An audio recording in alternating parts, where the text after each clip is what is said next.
Oke, jadi yang seperti ada di foto ini, ya kalau kita baca, jadi argo ojol yang melalui aplikasi itu udah diatur oleh keputusan Menteri Perhubungan ya, nomor KP 564 tahun 2022 yang menggantikan keputusan Menteri nomor KP 348 2019. Jadi di sini kita tahu bahwasannya ongkos kita atau argo kita ojol dari aplikator ya melalui aplikasi manapun itu sudah diatur oleh undang-undang keputusan Menteri Perhubungan ya. Ya, dan di video ini juga kita tahu tarif yang diumumkan hari ini adalah perubahan dari tarif yang diatur dalam keputusan Menteri Perhubungan nomor KP 564 tahun 2022. Nah, di sini kita tahu memang ongkos kita itu sudah dilindungi oleh keputusan Menteri Perhubungan. Jadi ini ongkos kita itu ada hitungannya dan dilindungi oleh undang-undang, Bang. Nah, dan kalau di sini Abang baca baik-baik, di situ ada tulisan tarif ojol zona 2, Jakarta, Bogor, Depok, Tangerang dan Bekasi ya Jabodetabek. Jadi ongkos kita ya, Bang, yang narik di Jabodetabek itu biaya jasa batas bawahnya 2.550 per kilometer, biaya jasa batas atasnya itu 2.800 per kilometer. Nah, di sini nah argo kita, biaya jasa minimal dengan rentang biaya jasa 4 kilometer adalah 10.200. Makanya argo kita itu sebelumnya 10.200. Mau itu food kan kalau 4 kilo pertama 10.200. Kenapa dapat 8.500 itu karena 2 kilo pertama. Jadi dibelah oleh aplikator, dibelah Grab. Jadi karena ongkosnya 4 kilo mereka ada belah lagi. Sebenarnya pembelahan di bawah 2 kilo 8.500 itu tuh nggak ada undang-undangnya. Artinya pihak aplikator sebenarnya memberikan argo 8.500 itu sebenarnya udah melanggar undang-undang yang disahkan oleh Kementerian Perhubungan. Nah, karena di sini 4 kilo ngitungnya per 4 kilo pertama. Jadi walaupun orderannya itu di bawah 4 kilo ya tetap hitungannya 4 kilo 10.200. Nggak ada itu perpecahan 8.500. Nah, kenapa tiba-tiba sekarang ketika argo dibuat jadi 6.800 Abang diam-diam aja? Kenapa Abang nurut? Kenapa Abang manut? Nah, itu masalahnya. Dan kalau Abang baca baik-baik lagi di sini ya, saya bacakan. Tarif ojol di Indonesia terdiri dari dua bagian. Pertama, biaya pengemudi. Kenaikan tarif ini didasarkan pada kenaikan upah minimum regional (UMR). Nah, jadi argo kita itu berdasarkan UMR regional tempat kita narik Jabodetabek. Jadi UMR Jakarta naik atau UMR Jakarta turun itu berpengaruh sama argo kita menurut Undang-Undang Kementerian Perhubungan. Nah, dan kita baca lagi asuransi pengemudi, pajak pertambahan nilai (PPN). Nah, karena kita pajak sekarang udah mulai naik pelan-pelan, harusnya argo kita juga naik. Dan kenaikan harga bahan bakar minyak BBM. Nah, apalagi sekarang itu BBM Pertalite yang sebenarnya bisa untuk kita pakai ojol, ya termasuk kita yang target dari BBM Pertalite atau subsidi itu ya targetnya ya kita ojol itu ya pekerja kendaraan umum yang harusnya layak mendapatkan Pertalite atau subsidi. Tapi karena Pertalite sebentar lagi dihapus, jadi seharusnya karena Pertalite mau dihapus itu argo kita naik, bukan malah turun. Nah, sekarang ketika aplikator menurunkan argonya menjadi 6.800, kenapa Abang diem? Kenapa Abang manut? Kenapa Abang nggak cari cara lain? Kenapa Abang nggak cari ide lain? Makanya saya selalu tegaskan jangan main orderan slot yang 6.800. Karena apa? Karena orderan itu fitur-fitur 6.800 slot atau perencanaan orderan itu adalah fitur-fitur yang melanggar undang-undang yang udah disepakati oleh mitra dan Kementerian Perhubungan.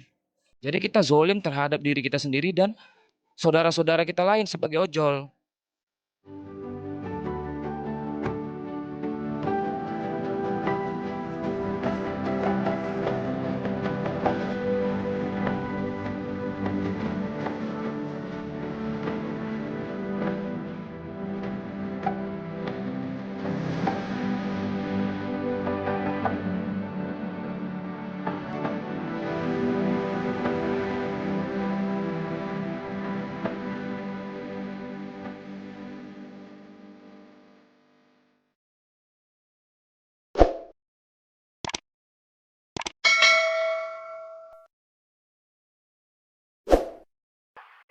Ya, assalamualaikum warahmatullahi wabarakatuh. Nah, ini saya bang dapat paket.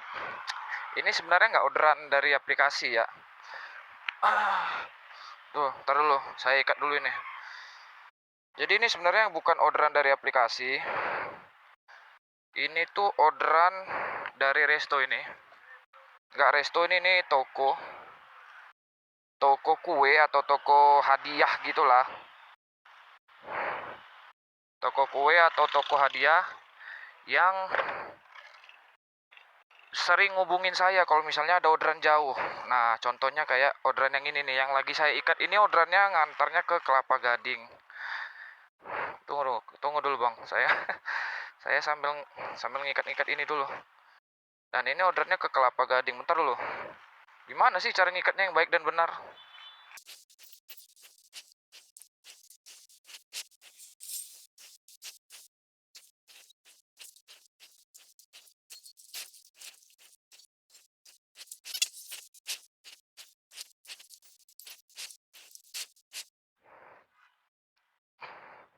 Dah,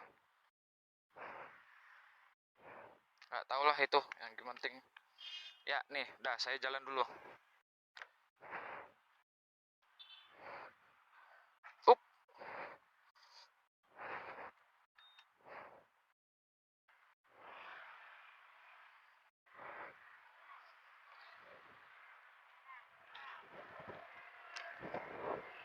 ya jadi gini bang.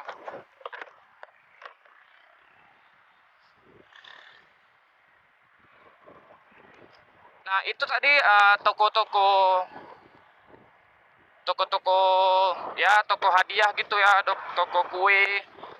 Nah ini tuh ordernya tidak dari aplikasi, jadi mereka ngubungin saya, karyawan-karyawannya di dalam situ kan karyawannya banyak, jadi ngubungin saya kalau misalnya ada orderan di ngantar yang saya ikat di belakang ini, yang di belakang ini ngantarnya ke Kelapa Gading. Ongkosnya di aplikasi itu 80.000. Kan kalau misalnya mereka ngorder dari aplikasi kan ada potongan. Ya kan? Kalau mereka dia. Jadi saya nggak usah pakai aplikasi. Nah, kenapa saya bisa begitu? Karena dulu waktu saya masih belum kenal sama resto itu atau toko itu, mereka sering order paket. Sering mesen paket saya sering ambil, Kak. Banyak yang deket, banyak yang jauh juga orderannya. Jadi ketika saya sering terus ngambil di toko itu, sering ngambil paket, akhirnya saya berinisiatif gitu ya. Saya punya inisiatif. Apa kalau misalnya orderan-orderan jauhnya saya nggak usah pakai aplikasi. Akhirnya saya booking tuh. Bukan saya booking, maksudnya saya minta tuh nomor WA karyawan-karyawannya. Jadi ada 3 karyawannya di situ yang saya minta nomor WA-nya. Terus saya bilang, Mbak atau Mas, kalau misalnya ada paket yang jauh-jauh, nggak usah order di aplikasi. Coba hubungin saya dulu, mana tahu saya ada di sekitar-sekitar di sini. Soalnya itu tadi tokonya kan dekat sama base camp saya.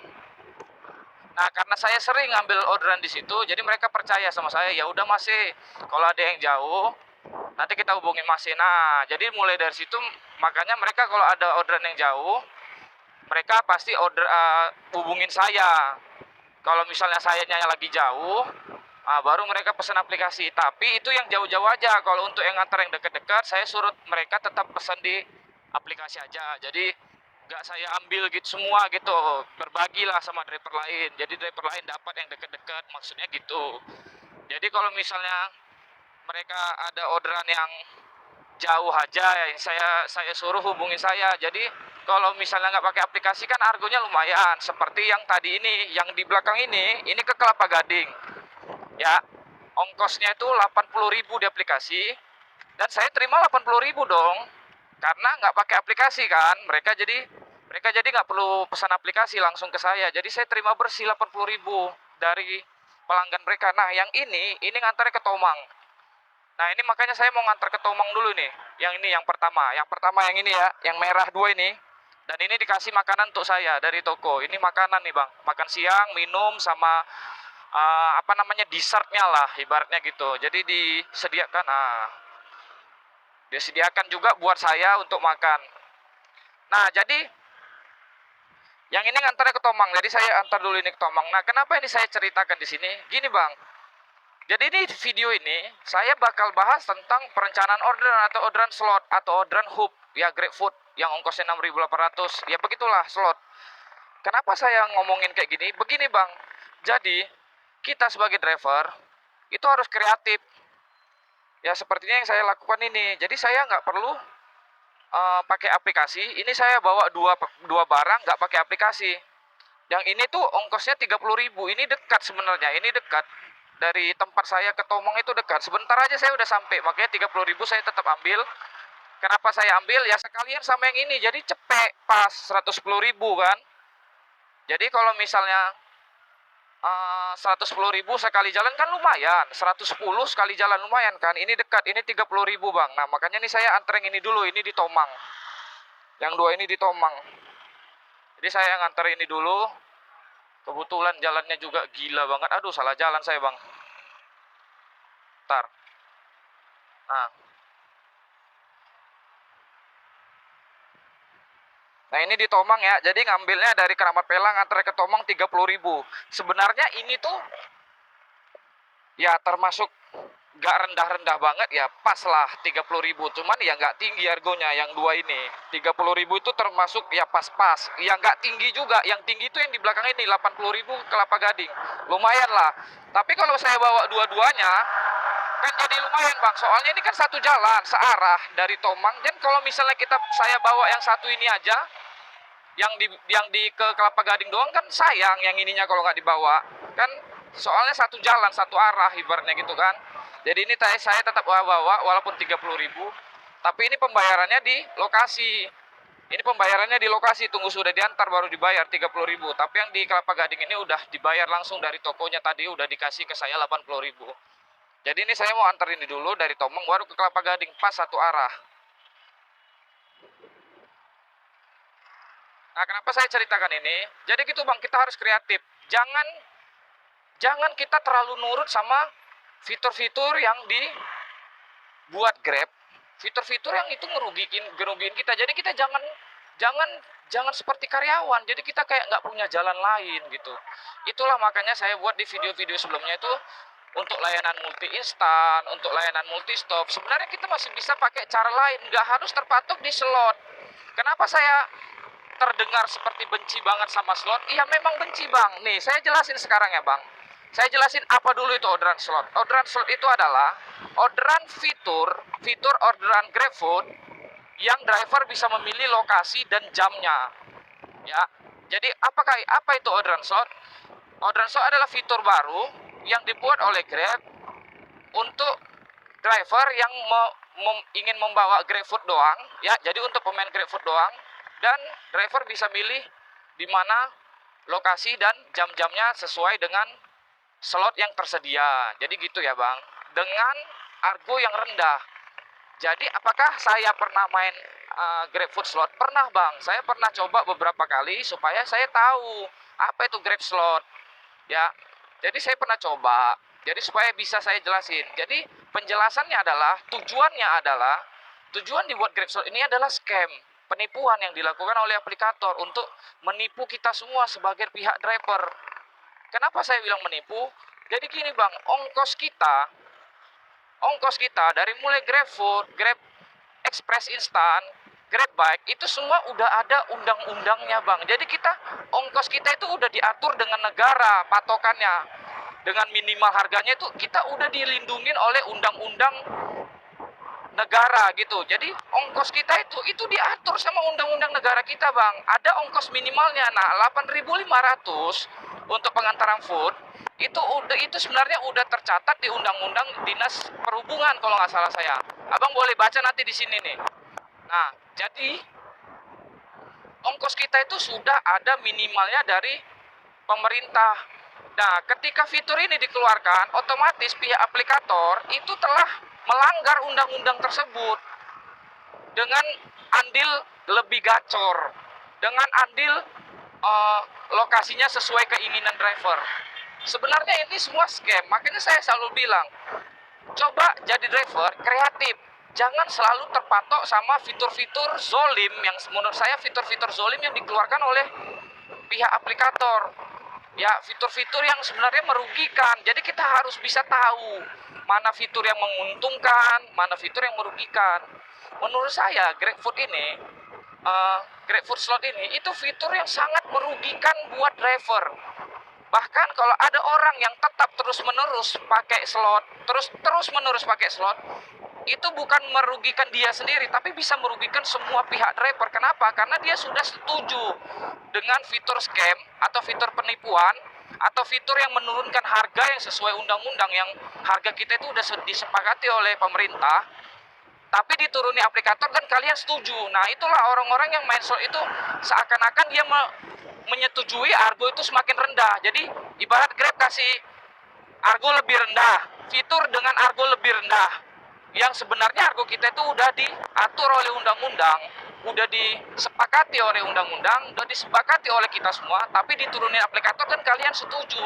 Itu sama saja kalian merugikan banyak pihak driver yang sebenarnya nggak setuju sama fitur-fitur ini, termasuk saya. Makanya saya selalu bilang, jadilah kreatif seperti yang saya lakukan saat ini. Ya, saya kreatif untuk mencari uang itu nggak harus kita terpatok sama peraturan atau fitur-fitur baru yang dikeluarkan oleh aplikator. Kita harus punya ide-ide cemerlang yang lain, seperti yang saya lakukan. Ya, karena saya sering ngambil paket di tempat toko tersebut, saya punya ilmu. Kenapa nggak di luar aplikasi aja? Kalau kalian sering ini, ya seperti yang saya bawa ini saya bawa dua orderan, dua tempat pengantaran ini saya tanpa aplikasi. 30.000 sama 80.000, 110.000 sekali jalan. Paling 1 jam saya udah sampai. Nah, jadi begitu bang. Maksudnya di video ini adalah, coba jangan terlalu terpatok sama GrabFood slot, jangan terpatok sama GrabFood Hub. Dengan andil alasan, bang motor kami nggak sesuai plat, bang motor kami begini, kami cuma bisa bawa food, kami nggak bisa bawa penumpang. Oke, kalau nggak bisa bawa penumpang karena motornya begini, kata motornya begitu, ya bisa bisa bawa orderan multi stop seperti video saya sebelumnya, bisa bawa multi instan seperti video sebelumnya, ya kan? Atau bisa dengan cara saya ini, ya nyari orderan di luar aplikasi dengan apa? Dengan kreativitas kita sendiri. Jadi nggak harus kita terpatok sama namanya slot. Kalau nggak ada slot kita nggak masuk orderan GrabFood. Memang benar. Nah, nih seperti saya udah nggak pernah main food lagi bang selama 1 minggu atau 2 minggu belakangan. Saya nggak pernah dapat orderan GrabFood, nggak pernah lagi. Apakah saya nggak dapat uang? Tetap dapat uang saya. Ya caranya gimana? Kreativitas saya sendiri, layanan yang lain, multi stop, multi instan, same day, atau bawa penumpang. Ya kalau misalnya abang dengan alasan motor nggak bisa bawa penumpang, oke, bawa paket yang lain. Kenapa harus 6.800? 6.800, kenapa harus 6.800? Kenapa harus slot? Nah, itu titik berat yang saya selalu sebutkan belakangan ini. Jangan terlalu terpatok sama food. Oh, kami kalau nggak ada food ini kami nggak ada orderan. Siapa bilang? Ada, ini saya ada. Tanpa aplikasi aja saya bisa punya orderan. Ini gimana? 110.000 sekali jalan, lumayan. Nah, itu jadi video ini saya titik beratkan kepada orang-orang yang selalu bilang, oh kalau nggak ada GrabFood slot kita nggak bisa makan, kita nggak ada dapat orderan. Ini buktinya bang. Dan banyak, nggak saya doang, dan banyak, ada ribuan driver yang ketika dikeluarkan fitur GrabHub, mereka langsung nggak main food. Udah, mending kau nggak usah main food. Dan kalau misalnya abang ingat di video saya sebelumnya, saya juga udah pernah bahas sebelum Grab slot ini, GrabFood slot ini dikeluarkan sama fitur-fitur ini dikeluarkan oleh Grab. Saya dulu ada buat video berapa bulan yang lalu, saya kayak udah punya feeling kalau misalnya saya bakal pensiun bawa GrabFood.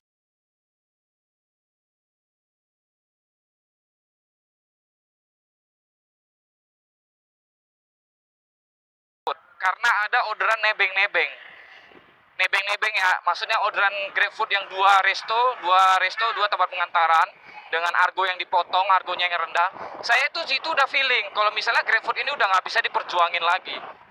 Ya, kalau misalnya GrabFood ini udah nggak bisa dijadikan untuk mencari uang. Saya udah bilang di video sebelumnya, karena di situ saya udah punya feeling Grab bakal punya scam lain setelah GrabFood itu pasti. Dan yang saya omongin pasti benar kan? Terbukti benar. Kenapa? Ya, setelah saya bilang itu muncullah slot-slot ini yang untuk menurunkan harga, melanggar undang-undang yang udah disepakati oleh kita driver yang dulu driver itu udah capek demo-demo untuk menaikkan harga argo kita. Itu ada perjuangan bang, argo kita tuh dinaikkan, argo kita itu ada undang-undangnya, argo kita itu ada argo minimalnya, itu diperjuangkan oleh driver-driver yang peduli sama nasibnya, peduli sama kenapa sekarang abang gak menghargai perjuangan mereka dulu untuk Argo. Ada ribuan driver yang berjuang dulu demo supaya Argo kita itu stabil, supaya Argo kita itu layak. Kenapa sekarang waktu dikeluarkan fitur slot abang jadi bego gitu? Kenapa mau diperbudak sama aplikator? Kenapa mau mainin aplikasi slot itu?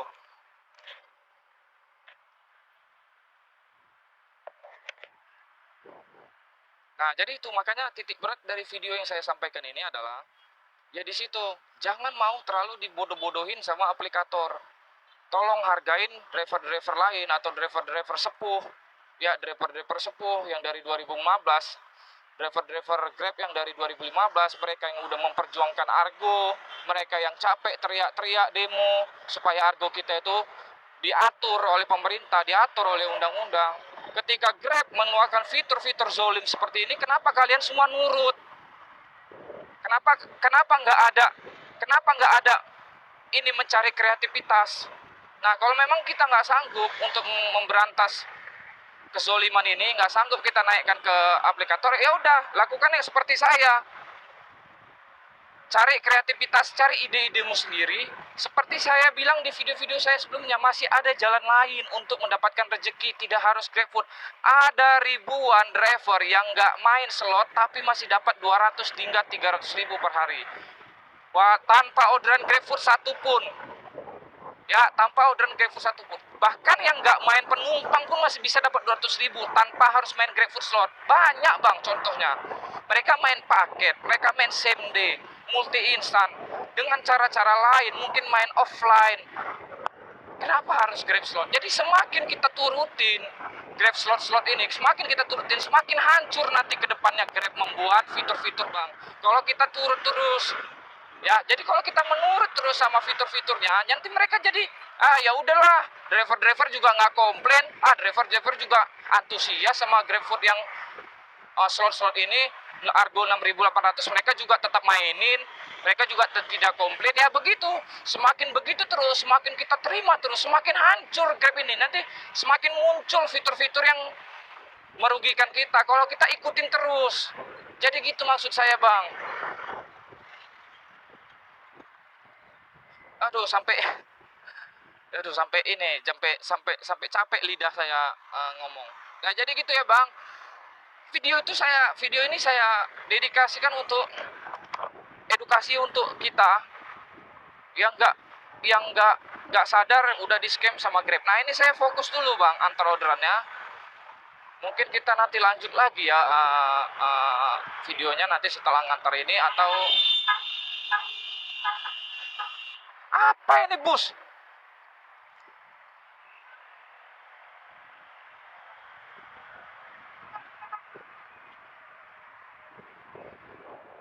Goblok!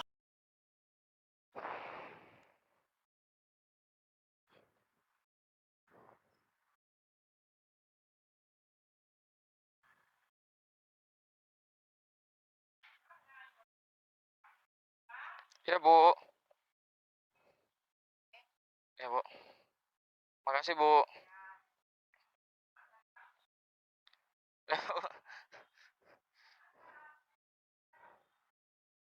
Dikasih tip bang.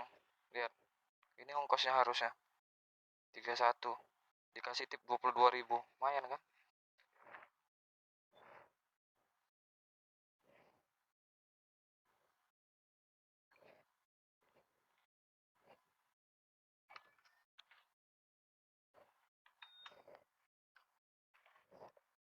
Lumayan kan?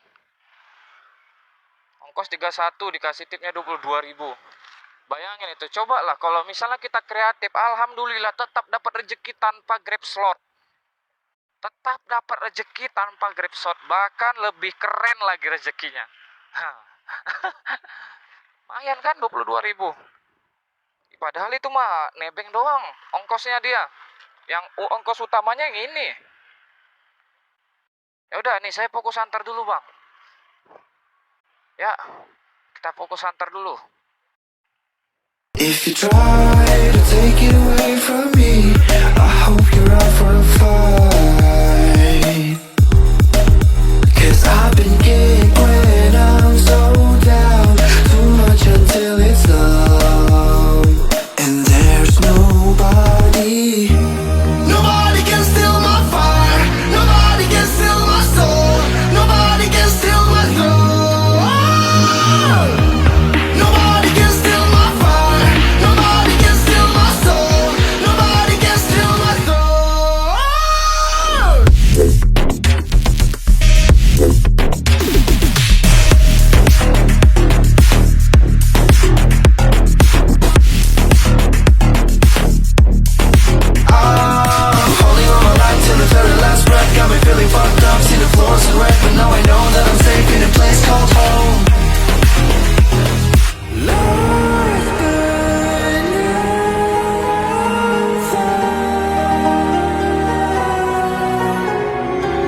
Mampus lah.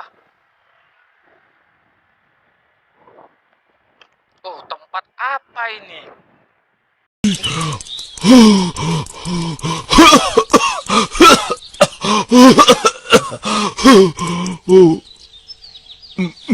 Tempat macam apa ini?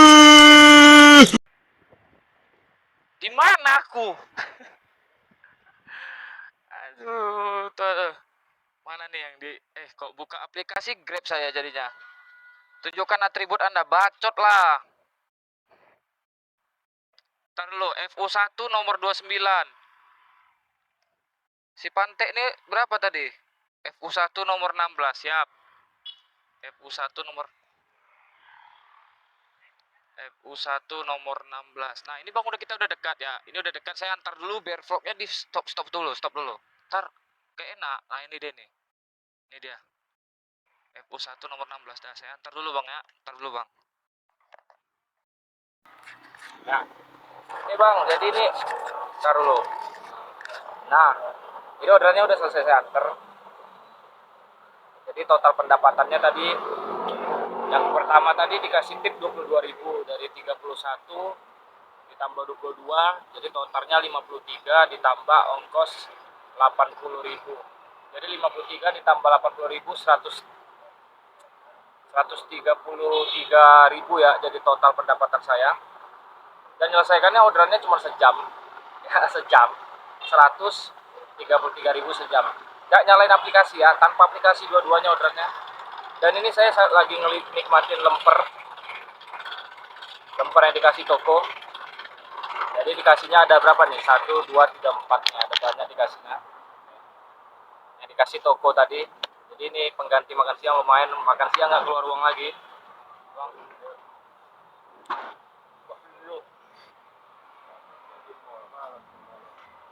Dapatnya di mall. Aduh.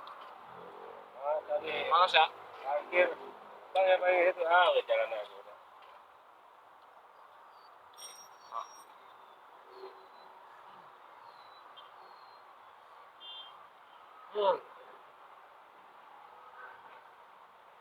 Enak banget coy, sumpah enak banget. Dikasih 4 biji, lumayan untuk makan siang. Jadi ini nanti saya makannya sore, kalau nggak malam.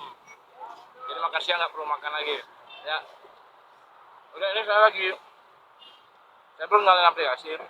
Sebenarnya saya mau menyalain Someday.